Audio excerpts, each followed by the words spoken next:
नमस्कार, मी स्वाती तुमचं आपल्या टेस्टी किचनमध्ये खूप खूप मनापासून स्वागत करते. आंब्याचा सीझन हा 2 ते 3 महिनेच असतो. या सीझनमध्ये वर्षभर टिकणारे आंब्याचे पदार्थ बनवले तर आपल्याला वर्षभर आंब्याचा आस्वाद घेता येतो. याआधी आपण वर्षभर टिकणारे मँगो पावडरची रेसिपी बघितलेली आहे. ही पावडर वापरून तुम्ही वेगवेगळे पदार्थ बनवू शकता. व्हिडिओ पाहिला नसेल तर त्याची लिंक डिस्क्रिप्शन बॉक्समध्ये देते, नक्की जाऊन बघा. तर आज आपण इथे वर्षभर टिकणारी रसरशीत आंबापोळी बघणार आहोत. ही आंबापोळी मी पारंपरिक पद्धतीने बनवलेली आहे. कुठेही गॅस न पेटवता, कोणताही रंग किंवा प्रिझर्वेटिव्ह न वापरता अगदी पारंपरिक पद्धतीने मी ही आंबापोळी बनवलेली आहे. ऊन असो किंवा नसो, ही आंबापोळी कशी बनवायची हे या व्हिडिओमध्ये मी सांगितलेलं आहे. त्यामुळे व्हिडिओ स्किप न करता शेवटपर्यंत नक्की बघा. रेसिपी म्हणाल तर अगदी सोपी आहे. चला तर वेळ न घालवता रसरशीत आंबापोळी बनवायला सुरुवात करूया. त्यासाठी मी इथे 4 पिकलेले आंबे घेतलेले आहेत. हे आंबे मी तासापूर्वी पाण्यामध्ये भिजत ठेवले होते. त्यानंतर देठाकडे जो चिकटलेला असतो तो स्वच्छ धुवून घेतलेला आहे. नंतर हे आंबे मी व्यवस्थित असे कोरडे करून घेतलेले आहेत. आंबे व्यवस्थित कोरडे करून घ्यायचे आहेत.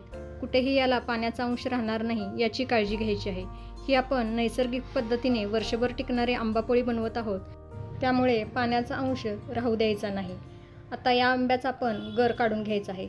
त्यासाठी वरील थोडा भाग कापून घ्यायचा आहे आणि सुरीने असं याला कापून घ्यायचं आहे आणि याची साल काढून याचे छोटे छोटे तुकडे करून घ्यायचे आहेत.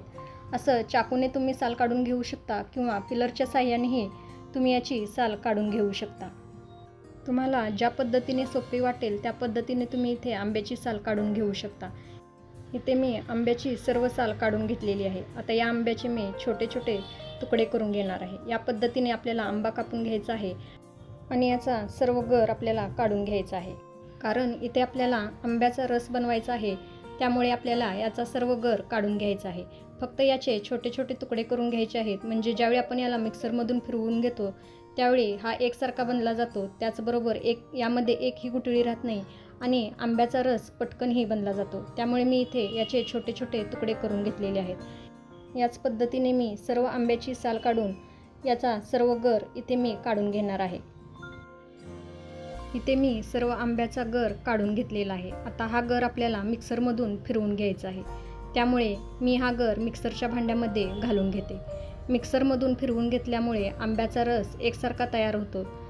असे छोटे छोटे तुकडे करून घेतले की हा आंब्याचा रस जेव्हा आपण मिक्सरमधून फिरवून घेतो त्यावेळी तो एकसारखा बनला जातो. त्यामुळे इथे आपल्याला आंब्याचे छोटे छोटे तुकडे करून घ्यायचे आहेत. आता इथे मी आंब्याचा सर्व गर मिक्सरच्या भांड्यामध्ये घालून घेतलेला आहे. आता यामध्ये मी अर्ध्या लिंबाचा रस घालून घेते. लिंबू हे एक नैसर्गिक प्रिझर्वेटिव्ह आहे. आपण इथे नैसर्गिक पद्धतीने वर्षभर टिकणारी आंबापोळी बनवत आहोत, त्यामुळे लिंबू हे प्रिझर्वेटिव्हचं काम करतं. आता यामध्ये लिंबू पिळताना काही बिया पडल्या असतील तर त्या आपल्याला काढून घ्यायच्या आहेत. आता यामध्ये मी 6 ते 7 चमचे इतकी साखर घालून घेते. साखरसुद्धा एक नैसर्गिक प्रिझर्वेटिव्हच आहे. आंबे कितपत आंबट किंवा गोड आहेत त्यानुसार इथे तुम्ही साखरेचं प्रमाण कमी जास्त करू शकता. आता यामध्ये दूध किंवा पाणी काहीही न घालता याचा स्मूथ असा रस तयार करून घ्यायचा आहे. यामध्ये एकही गुठळी राहणार नाही याची आपल्याला काळजी घ्यायची आहे. इथे मी स्मूथ असा रस तयार करून घेतलेला आहे. आता हा रस आपण ज्या ताटामध्ये घालणार आहोत त्या ताटाला आपल्याला तूप लावून घ्यायचं आहे. इथे मी ताट घेतलेलं आहे. आता यामध्ये 1 ते 1.5 चमचा तूप घालून घेते आणि हे तूप मी या ताटाला सर्व बाजूने छान लावून घेते. ताटाला तूप लावल्यामुळे आंबापोळी ताटापासून सहज सुटून येते आणि ताटाला ती अजिबात चिटकत नाही. तुम्हाला ही किती ताटामध्ये करायची आहे किंवा केवढ्या प्रमाणात करायची आहे त्यानुसार तुम्ही ताटांना तूप लावून घेऊ शकता. आता हा तयार रस आपल्याला या ताटामध्ये ओतून घ्यायचा आहे आणि याला छान पसरून घ्यायचा आहे.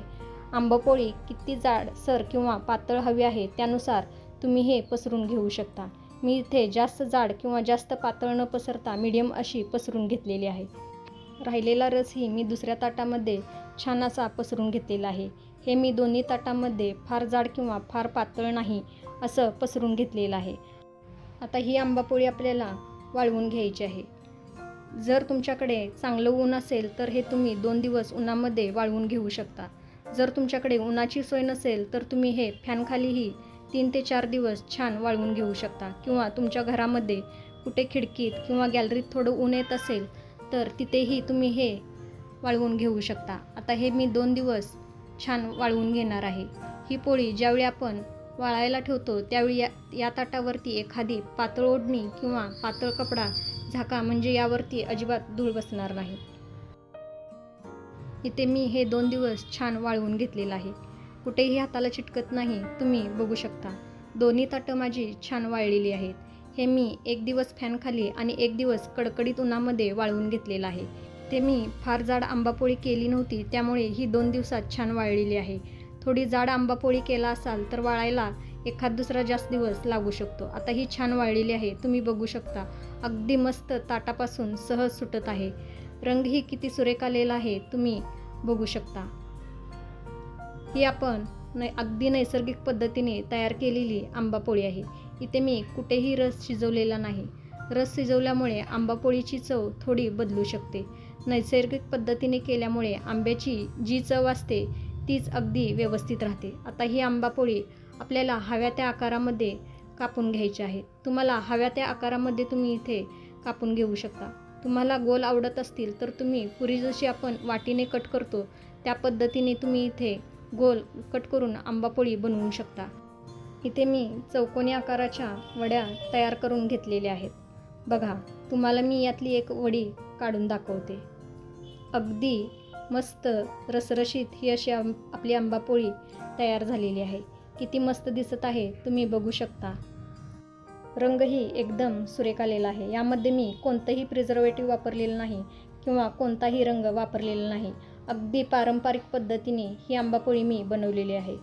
अशी आंबापोळी बनवून ठेवून तुम्ही मुलांना आदल्यामधल्या वेळेत काहीतरी खायला हवं असतं त्यावेळी ही आंबापोळी नक्की देऊ शकता. अगदी ही वर्षभर टिकते. एकमेकांवर 4-5 वड्या ठेवल्या तर अगदी बाजारात मिळते तशी ही आंबापोळी दिसते. आता मी काही रोल करून घेणार आहे. त्यासाठी मी अशा इथे उभ्या पट्ट्या कापून घेणार आहे.